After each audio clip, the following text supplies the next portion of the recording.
Hi guys. Hi there. Hi Owen. Daddy's gonna read a little bit of Harry Potter and the Goblet of Fire.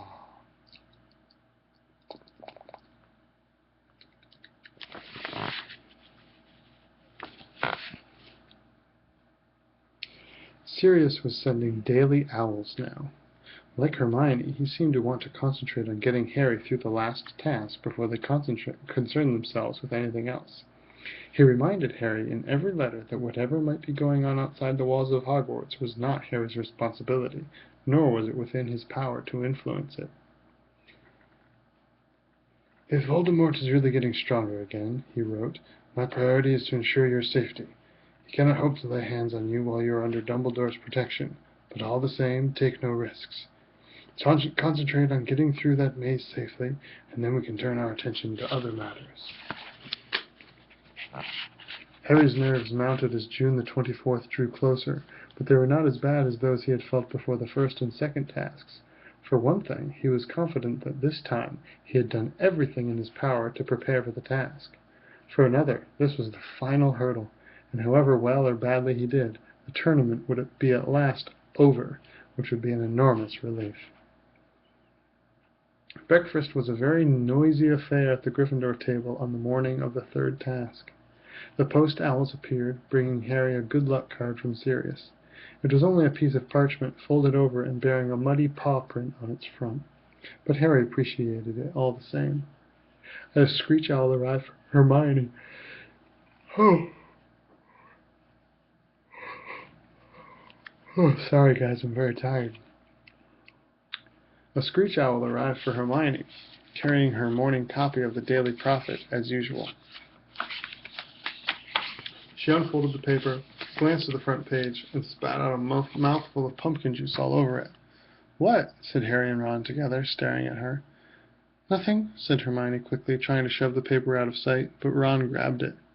He stared at the headline and said, "No way, not today. That old cow." "What?" said Harry. "Rita Skeeter again?" "No," said Ron, and just like Hermione, he attempted to push the paper out of sight. "It's about me, isn't it?" "No," said Ron in an entirely unconvincing tone. But before Harry could demand to see the paper, Draco Malfoy shouted across the great hall from the Slytherin table, "Hey, Potter, how's your head? You feeling all right? Sure you're not going to go berserk on us?" Malfoy was holding a copy of the Daily Prophet, too. Slytherins up and down the table were sniggering, twisting in their seats to see Harry's reaction. "Let me see it," Harry said to Ron. "Give it here." Very reluctantly, Ron handed over the newspaper. Harry turned it over and found himself staring at his own picture, beneath the banner headline, "Harry Potter, Disturbed and Dangerous. The boy who defeated He Who Must Not Be Named is unstable and possibly dangerous," writes Rita Skeeter, special correspondent.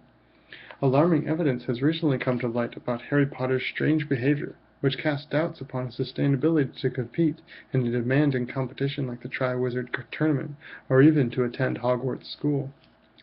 Potter," the Daily Prophet can exclusively reveal, regularly collapses at school and is often heard to complain of pain in the scar on his forehead, relic of the curse with which Who attempted to kill him. On Monday last, midway through a divination lesson, your Daily Prophet reporter witnessed Potter storming from the class, claiming that his scar was hurting too badly to continue study. It is possible, say top experts at St. Mungo's Hospital for Magical Maladies and Injuries, that Potter's brain was affected by the attack inflicted upon him by you-know-who, and that his insistence that the scar is still hurting is an expression of his deep-seated confusion. "He might even be pretending," said one specialist. "This could be a plea for attention." The Daily Prophet, however, has unearthed worrying facts about Harry Potter that Albus Dumbledore, headmaster of Hogwarts, has carefully concealed from the wizarding public.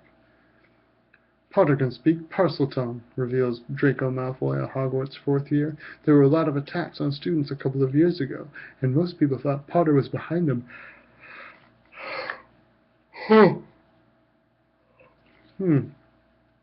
After they saw Harry lose his temper at a dueling club and set a snake on another boy.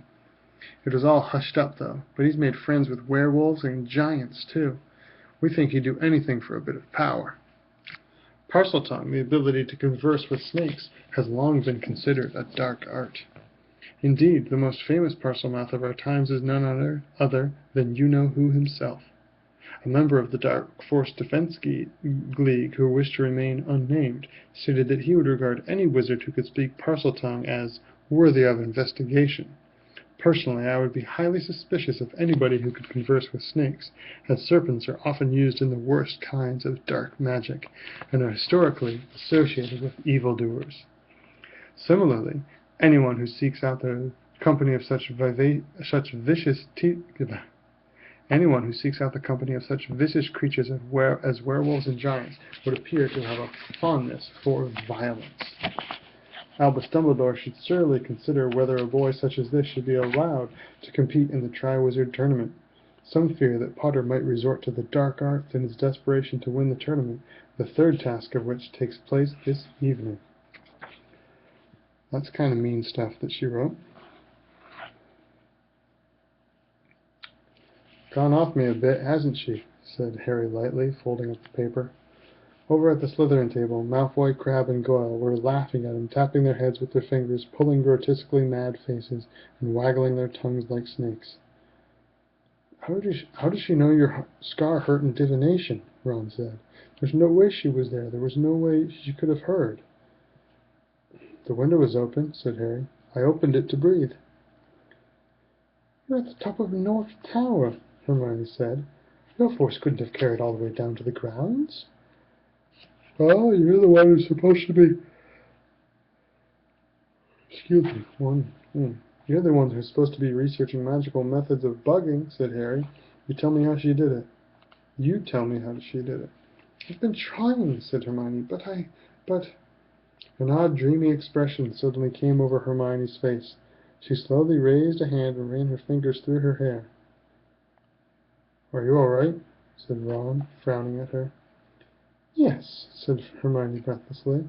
She ran her fingers through her hair again and then held her hand up to her mouth, as though speaking into an invisible walkie-talkie.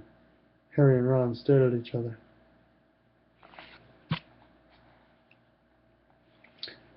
I've had an idea, Hermione said, gazing into space. I think I know, because then no one would be able to see, even Moody, and she'd have been able to get on the window ledge, but she's not allowed. She's definitely not allowed. I think we've got her. Just give me 2 seconds in the library, just to make sure. With that, Hermione seized her school bag and dashed out of the great hall.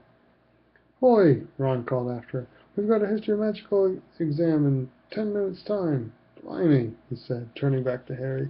She must really hate that Skeeter woman to risk missing the start of an exam. What are you going to do in Ben's class? Read again? Exempt from the end-of-term tests as a Triwizard champion, Harry had been sitting in the back of every exam class so far, looking up fresh hexes for the third task. And that's all for now, guys. Daddy's getting a little sleepy. Love you both very much. I'll see you very soon.